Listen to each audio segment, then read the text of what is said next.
Let's jump in and have a look, shall we? So we've talked about the fact that it's been created from what we saw with Social Post Magic, and the need to bring in content and add a more human element to it and still make it easy to be able to find this content. And guys, without any further ado, let me jump in to Content Artemis. Can everybody see my screen? Just give me a one if we're good. Everybody good? Nods and smiles. Everybody good. All right, let's jump in and have a look at Content Artemis. Now, remember what I said is that our goal is to bring in content in an easy way and add a human element to it. And we start by bringing in that content. We start by bringing in that content in the same way as we do with Social Post Magic with RSS feeds. Okay, so we start with RSS feeds, and let me come across here, and we can categorize our feeds. So if we've got different blog sites and different clients, we can bring in different feeds. So let me start with one here. Maybe I want a category for business coaching. Now let's come up and create a new feed and bring in a feed about business coaching. Now, where are we going to get a feed about business coaching? Well, in the first example, of course, you can type in business coaching RSS feed. Okay, business coaching RSS feed, and check it out. There's a lot.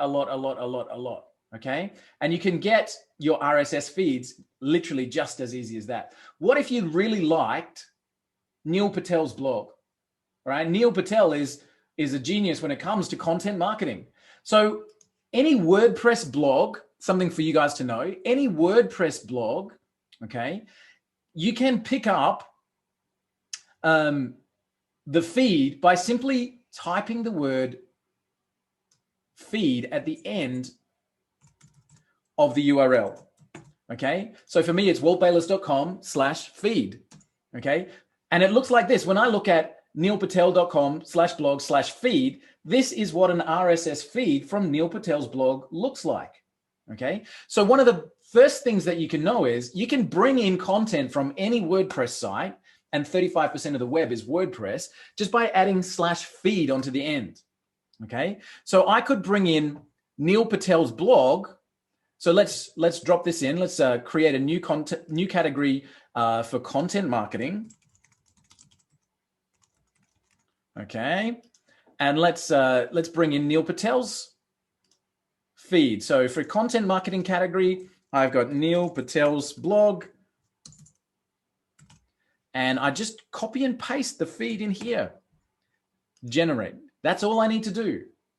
Okay, so I've got Neil Patel's blog feed coming in. But one of my favorite sources of content via so you can do that on any feed, by the way, on any WordPress blog. As Neil himself says on this very same page that we were just on, there are services like FeedBurner, which allows you to create RSS feeds. Like, there's a lot of different ways to get RSS feeds. One of my favorite ones is Google Alerts. Okay, now this is free and available to anybody on the web. All right, and what this allows you to do is create content that is completely unique to you. Right, so let me give you an example. If I wanted to create a blog, and I was not just content marketing as we just did with Neil Patel, right? But I wanted to be a bit more specific, and I wanted to say, find me an alert about content marketing and SEO, specifically content marketing and SEO. Now, I need to make sure I'm spelling correctly. Content marketing and SEO. Now, as you can see, there's quite a lot of material coming through here. So what do I need to do? I need to come up here and click show options. And instead of delivering to my email address, I want that delivered to an RSS feed. And then I just click on create alert. Now I've got an alert specifically about content marketing and SEO. And I've got that little icon there. I just right click that and copy it and bring it into my Content Artemis system. So again, I'm going to put it in my content marketing category, the alert about SEO, and drop that in. Okay. Did I not put it in correctly? I may not have. Content marketing alert. Let's see. Feeds. Generate. Okay. Let's see if that came in and it's just giving me an error right now. Okay, let me come back to one that I know is bringing in details, business coaching. All right. I'm glad Brian's joining us. Brian, our resident SEO specialist. There we go. Just dropping in a feed about business coaching. There we go. One that we had from a Google alert. Now, so I can literally have any number of feeds coming into my system on any number of topics that I want to have. All right. Brian Cato, if you've just joined me, just drop a 1 in the chat box and say hi, man, because I'm about to get to the SEO component of Content Artemis. And I hope that you can see where we're at. Okay. So now we start with feeds. Next, we want to start to build an article. Hey, it's Tuesday. Let's post something out onto our social media and onto our blog. So we come across to articles and we're going to create a new article right now. So we're going to give this article a name. This is going to be Content Marketing 101. Okay. That's our article name. Now we can say, which feed do we want to get this content from right now? Okay. So I'm going to choose my Google alert feed just for fun. Brian, nice hat, man. I like it. All right. Now this content that's coming in, we've got image previews. I can go and actually look at the post itself. So if I'm looking at this content, okay, and I'll say, that looks interesting.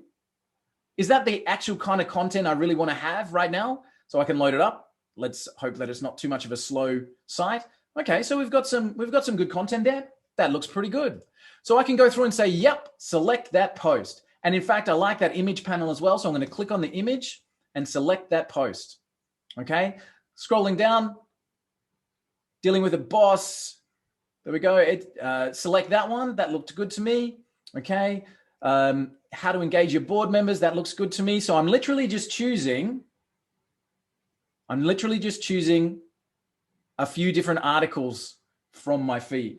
And Brian's just said, one tip on the RSS feed is to use advanced search operators such as quotes, plus, and minus. Might get you to expand on that a little bit more in the group, Brian, and let us know your thoughts there. So I've chosen some articles. I've said that one.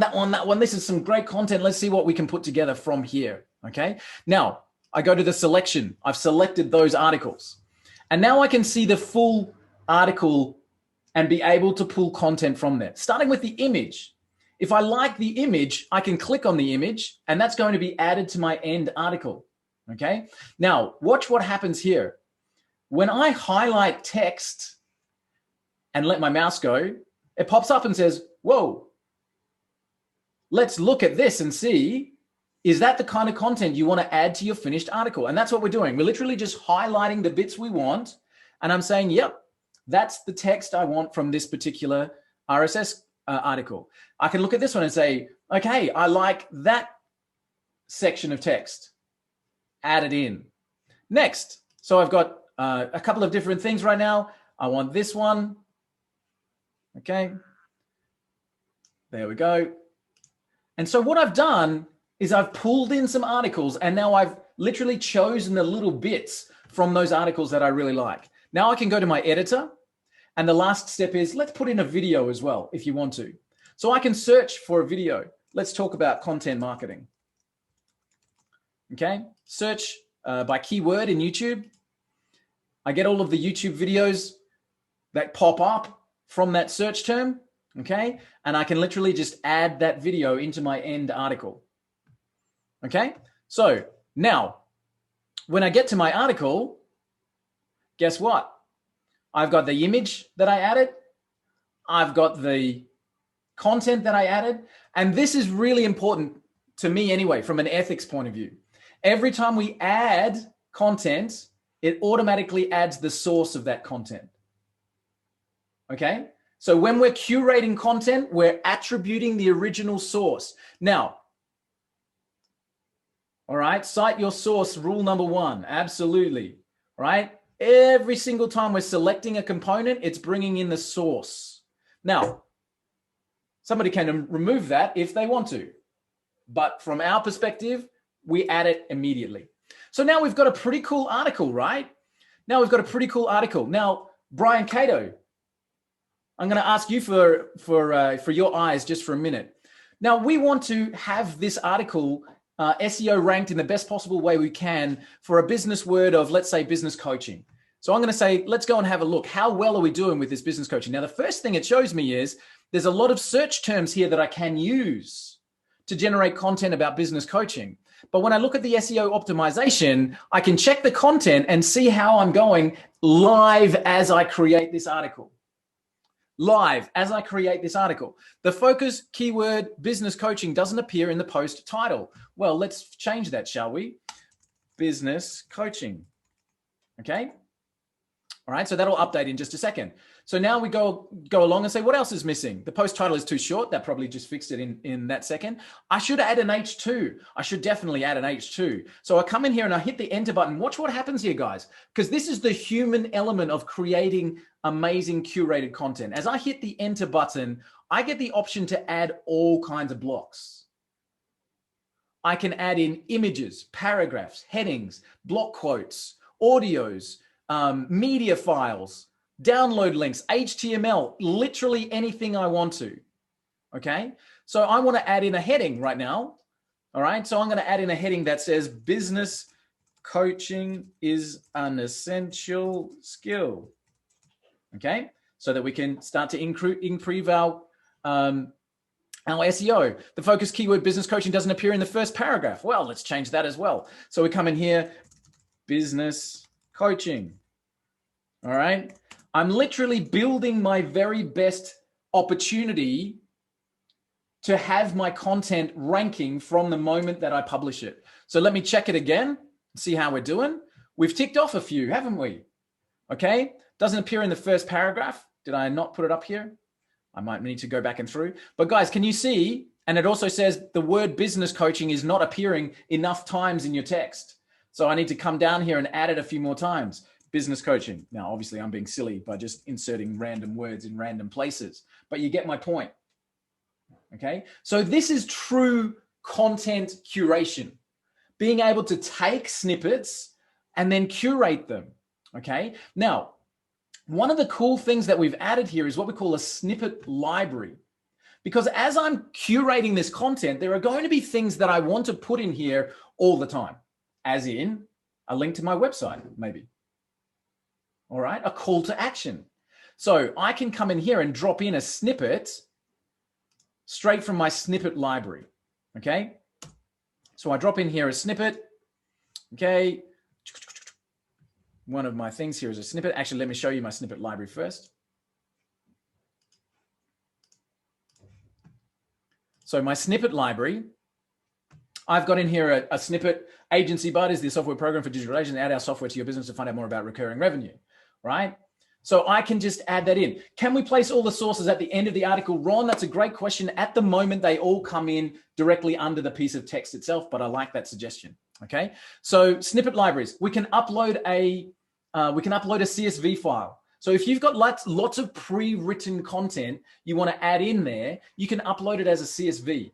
Okay. Or you can just create snippets, a signature, a call to action, a highlight, whatever it is that you want to add in there. You can also add into the snippet library comments. You know, some comments that you can just add in randomly. I agree with this sentiment completely. That's why we built Content Artemis. Insert. All right. So you can have your own snippet library that you can insert. We have a complete media library as well, all written in here. Okay. So let me show my snippets. That's the one I want to add it in. Fantastic. All right, so I literally just added in my little call to action and my signature line right there. Okay. Brian asked, does it support block quote? Yeah, absolutely. So let's drop in a block quote. Here we go. Block quote. Quote being, Brian said I should. BrianCato.com. Right. Brian, is that good? All right. So yes. So now we've got our article, right?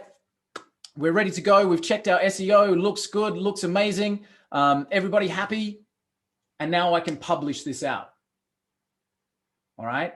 Now I can publish this out. And here's the point. Where do I publish it to? I'm going to save this one as a draft. Okay. So I've just saved that as a draft. I can come back to it. Where do we publish to? we publish to WordPress, number 1. Zapier, number 2. And importantly, Social Post Magic. Okay, so we can create posts that turn up in Social Post Magic drafts. Okay, now in this version, not here, the guys are just finishing it. All right, it'll be there probably tomorrow or the day after. But when we click publish, one of the options we get is publish to Social Post Magic. Now, we could have built into this program the ability to publish to WordPress and Blogger and Tumblr and Reddit and all of the other places that Social Post Magic already posts to. Easy to do, right? But my point is to fuel sales of Social Post Magic for you. So when we create content and we then can say to our new content client, hey, would you like an easy way to distribute this across your social channels? Here's Social Post Magic. Oh, and by the way, they connect. So when you publish content, it shows up in your drafts in Social Post Magic, and from Social Post Magic can go straight out to everywhere. Guys, is that good? All good so far? Now, there's one more thing that I want to show you. So let's say that we're building an article. Let's go and create another new one. And I'll do a short one this time. So we've got content marketing. Okay, and I'm just going to grab one tiny little snippet and show you this little bit as well. So this time I'm going to bring it in from Neil Patel's feed. Okay, right, so here's some posts from Neil. Great, I'm going to select that post. All right, let's go to my selection. There's my post. I like his image. I've added that. I'm going to add in that content. Cool, load, done. No video for my demonstration. All right, just the content that I selected from Neil's blog. There it is. Okay, now, as we show, we've brought in the attribution tag, okay? But here's something really cool. What if I wanted this to be completely unique? So I don't really want to plagiarize Neil Patel, even though I'm attributing it back to him and he's going to be happy for the backlink, okay? I want this to be completely unique. So in that way, I'm actually, I can delete the attribution tag. Don't panic, I'll show you why. Because now I can spin that article completely. All right, so watch the wording here, okay, with a one-click spin. All right. Article recreated, and now we have unique content. Okay, it's been spun. Now, anytime you're spinning text, you need to be careful. You need to go back through and make sure that the language comes through. But what we've created with Content Artemis is the ability to bring in content from any source, curate that content, images, videos, snippet texts, add your own inserts, all right? Spin it if you want to, and then publish it out. Stephen, I'm not sure. I didn't say that specifically. Stephen's just asked, can it spin text brackets automatically? I don't know, is my honest answer. But it should be able to. So I'll make sure that, that's there before launch. Okay. Guys, what do you think? Everybody good? So good, Walt. It's awesome. Yay. Yeah. So what's the point? Let's come back and let's have a look at why have we created this tool. We've created this tool, A, because every business needs content and they know it. Okay. And B, because we wanted it to be super easy to create something at the end that looks great, has that human element, and can be published everywhere using our existing tools.